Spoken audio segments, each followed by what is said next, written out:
Jika kalian berkunjung di Venezuela atau Kolombia, saat kalian tengah sendirian berada di jalan, dan kalian mendengar suara siulan do, re, mi, fa, sol, la, si, do, kalian sebaiknya kabur.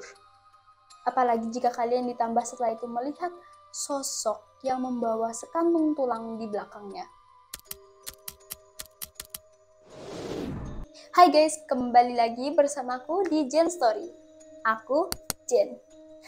Oke, jadi hari ini kita akan membahas tentang urban legend lagi ya. Ya, kita akan membahas urban legend yang berasal dari Venezuela dan Kolombia. Nah, urban legend ini tuh cukup terkenal ya di daerah situ. Bagi kalian yang penggemar horor di bagian-bagian barat, kalian tuh mungkin harusnya udah tahu tentang kisah yang satu ini. So let's go to the story.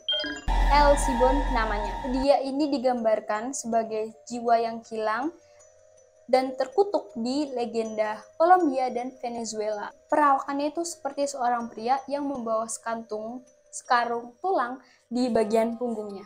Nah, El Sibon ini dulunya sebelum dia menjadi jiwa yang hilang dan sosok terkutuk di legenda Venezuela, dia itu ada sosok petani muda yang bekerja di ladang ayahnya di Venezuela sendiri. Nah, tapi waktu dia lagi bekerja gitu, dia tiba-tiba mendengar kalau ayahnya tuh mengatai istrinya sebagai seorang wanita penghibur dengan kata-kata yang lebih kasar. Dan dia pun kayak murka banget dikatain istrinya kayak gitu. Dia nggak suka, dia benci, dan dia pun berakhir mengakhiri nyawa ayahnya sendiri dengan tangannya sendiri. Nah, si kakeknya El Sibon atau si ayah dari ayahnya El Sibon itu dia sangat murka juga mengetahui kalau anaknya itu dibunuh oleh anaknya sendiri. Oh, anaknya dibunuh oleh cucunya sendiri gitu. Kakeknya El Sibon ini pun menarik si El Sibon ke pos di tengah desa. Dia mengikat El Sibon di pos itu dan dia pun memukuli El Sibon dengan sangat kencang sampai dia babak belur. Bahkan sampai tulang punggungnya El Sibon ini tuh patah, parah dan retak. Nah, gak cukup sampai di situ, si kakeknya tuh gak puas. Dan dia pun mengambil alkohol, atau di versi lain ada yang bilang dia mengambil garam dan menaburkan garam atau alkohol itu di luka-lukanya si El Sibon. Aduh, perih banget ya itu pasti ya. Gak puas juga, si El Sibon ini dibiarkan terlepas bersama dua anjing liar. Dari sini ada dua versi yang muncul untuk mengakhiri cerita.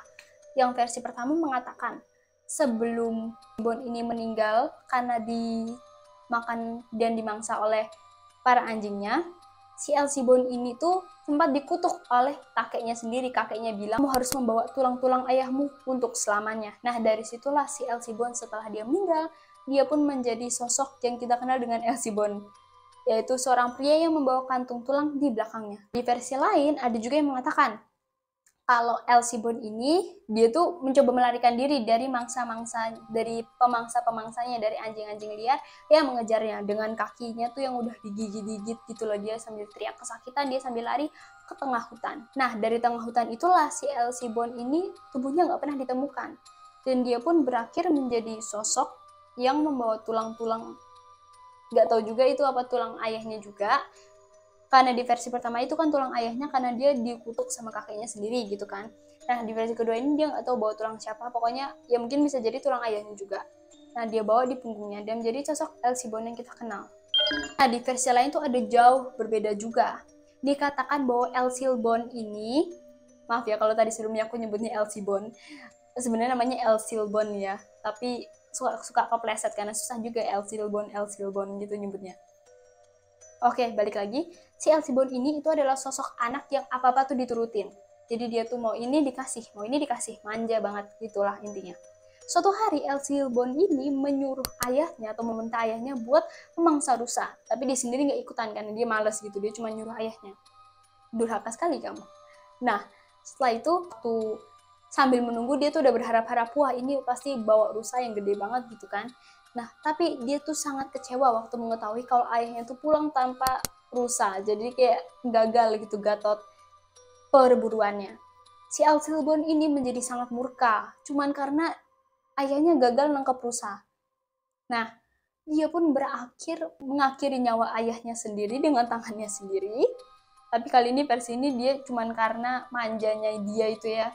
Dan dia pun membuka isi perut ayahnya dan ngambil isi perut ayahnya itu dan dimasak untuk menjadi santapan bagi ibunya dan dia sendiri. Hingga malam tiba, mereka pun makan daging ayahnya sendiri gitu ya. Dan waktu ibunya sadar akan hal itu, ibunya tuh kayak sedih, marah, nangis, pokoknya campur jadi satu, dan akhirnya dia pun jatuh sakit. Nah, pas dia jatuh sakit itu, ibunya pun mengutuk si Elsibon untuk mengalami kemalangan seumur hidupnya, kemalangan yang paling parah gitu. Elsibon entah dengan alasan apa, dia pun lebih milih untuk melarikan diri dibanding ngerawat ibunya. Waktu dia melarikan diri itu, dia pergi ke hutan, dan kembali dia sudah menjadi sebagai roh hilang yang kita kenal dengan sebutan Elsibon ini. Mungkin dia di dalam hutan kelaparan atau dimangsa, kita juga kurang tahu ya kan, di dalam hutan juga berbahaya kan, keracunan buah atau apa gitu, dan berakhir meninggal dan akhirnya tetap jadi Elsibon ini. Tanda-tanda kehadiran Elsibon ini akan dimulai dari suara-suara siulan-siulan tangga nada yang berurutan. Jadi do, re, mi, fa, sol, la, si, do gitu, tapi itu pakai siulan. Kalau suaranya dekat, kalian aman. Tapi kalau suaranya jauh, berarti kalian berada dalam bahaya. Oh iya, nama lainnya Elsibon ini juga disebut dengan The Whistler. Nah, dia itu juga ya sering bersiul tadi. Biasanya Elsibon ini akan mencari mangsa untuk dibunuh. Biasanya yang bakal dia bunuh itu adalah orang-orang mabuk yang ditemukan di tengah jalan. Nah, tapi dia juga sering menakut-nakuti orang-orang yang mendengar siulannya itu. Jadi kalau misalnya kalian mendengar siulan waktu kalian berkunjung ke Venezuela atau Kolombia, sebaiknya kalian melarikan diri sebelum kalian melihat sesuatu yang enggak ya. Sebelum kalian melihat sesuatu yang harusnya kalian nggak lihat aja ya mendingan. So guys, itu aja yang bisa aku sampaikan tentang urban legend yang berasal dari Venezuela itu. Aku rada tertarik yang satu ini karena aku belum pernah dengar juga. Jadi ini cukup menarik bagi gue ya. Bagaimana dengan kalian? Apa kalian suka dengan ceritanya? Juga kalian bisa komentar tentang informasi-informasi yang aku salah atau kekurangan, kalian bisa benerin atau kalian bisa tambahin. Maaf jika misalnya aku ada kekurangan atau kesalahan dalam penggunaan kata yang membuat tersinggung atau sebagainya. Tapi semoga kalian suka dengan video ini. Dadah!